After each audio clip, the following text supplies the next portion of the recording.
very much, QuickShot. We are here to talk through how Coast managed that one. First one off the bat, I think you guys talked about it. The Ziggs coming through was very big. Jet talked about it as a team fight comp. I think it was the fact that they could hold on and just wait for Zion to show up and carry fights. Yeah, exactly. I think Ziggs is a really good champion for Coast just because it has amazing wave clear, has really long-range follow-up, and it also has a good, I don't want to say disengage, but counter-engage when that Nocturne goes in. So just having those tools allows Coast to use Zion to just bully anybody in the map and do whatever they want to do. Yeah, Ziggs is an all-around strong champion just because the amount of raw damage that he can put out. Damage to minions, towers, champions, whatever you need. He puts out a lot of numbers, and Shifter can do that from the mid lane. You saw him wave clear down bottom, using the ulti. He was even pushing by himself, taking down turrets. It's an all-around good pickup for them. Yeah, and Zion's partner twice in a row now on Aurelia. The Jax being banned away, not allowed to play that, but finding another hyper-mobile, get to the back line, high-damage frontliner, like, as long as there's a champion there for Zion, it feels like he has that impact for his team. Yeah, I mean, I think Aurelia serves almost the same purpose as Jax does. She might not scale as well in the late game, but I think her early game spikes much harder when she hits that Triforce. She's almost like an assassin how he played her. He'd find a target, Q into them, and just pick them off with a stun, and then just go to the other side of the map. Yeah, so is that something? Go ahead. The other thing I want to tack on to, I finished with Zion here because I'm going into Nintendo. Oh, yeah, I'm going to do one more Zion point then. So is that a champ that you can shut down? I mean, Aurelia has no innate escapes. She has tenacity, but like Jax can jump to a ward and peace out. Like, I feel like if you actually put some pressure on Aurelia, you can remove half of Coast, basically. Yeah, I mean, you have to put pressure on her with the jungle. And with the way that Crumbs is playing, where he's going that really farm heavy, and he's not even investing his ultimates into shutting down Zion, so he basically gets to do whatever he wants to do. And that game was a lot different with how Nintendo and Coast played, because they moved around as a team, and they took a lot of turrets, and they looked a lot more organized with that. So I think ganking Zion's not going to work.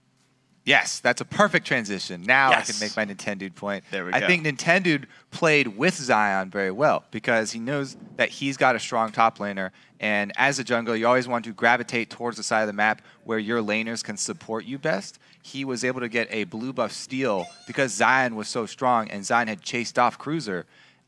That blue buff steal actually caused Crumbs to try and go answer it, and that's where they got a pretty big lead. They were able to cut off Crumbs, and they actually took him down for first blood, enabling them to get a good lead in the game.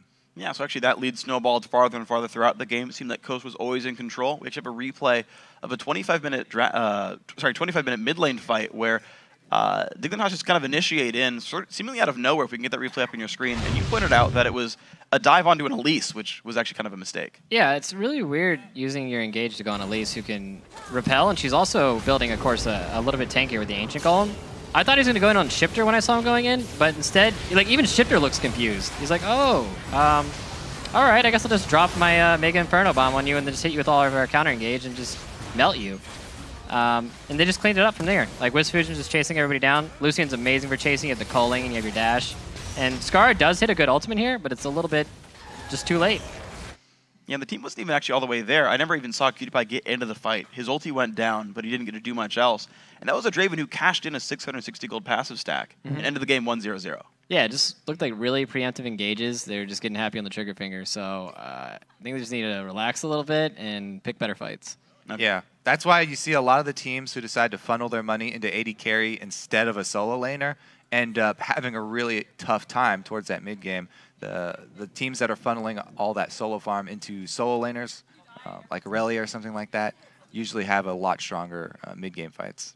Okay, so then another player we talked about was Skara. We asked, what was his champion pool after Nidalee, after Karthus? He went for Orianna, and it seemed like it was a pretty low-impact champion for him. You could say that. You were talking I feel about like you're holding something back. You were talking about your like experience on him with All-Stars or something. No, not really like an All-Stars experience or anything like that. It's no, Skara's tried to play Orianna multiple times in the past, and it pretty much looks like what you guys just saw every single time. So I don't think you're going to see that one making a return. Karthus and Nidalee banned out. I'm actually really curious what he'll play. Maybe he'll default to Zed. But of course, Crumbs would have to play like an AP jungle, and they'd have to shift around their lanes a little bit.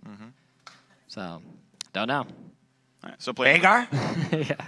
Dude, Veigar would be fun to watch. I mean, you get the chance to one-shot like an Ahri or something. Yeah, wasn't Scar going off about Veigar like halfway through the split? Yeah. I want to see it. Where's the box at? We saw him once or twice, and it disappeared, and I just want to see him hop back in there. Never to be seen again.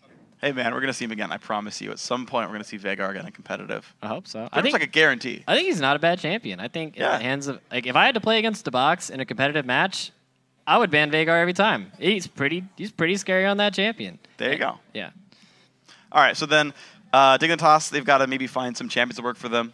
Maybe funnel farm onto a solo laner instead of onto QDPie so that person can make some more plays. What about Coast? Is it just play more the same? Get a group of 4 that works well, have Zion go off? Well, it looked like they had a purpose with how they played that game. They grouped really early and started taking turrets, and they kind of cut into Crumbs' farming time. He wasn't able to get up the 45 feral player stacks this game. And on top of that, Elise was just like right behind Zion Spartan the entire game. They're just moving around as a unit. So instead of just falling behind in farm and not doing anything, he was actually being proactive on the map and I guess forcing Dignitas' hand, which kind of made them do those really bad engages. Yep. Kobe, what are your thoughts? Yeah, Dig need to do something about the solo lanes, either the Ziggs or targeting Zion Spartan.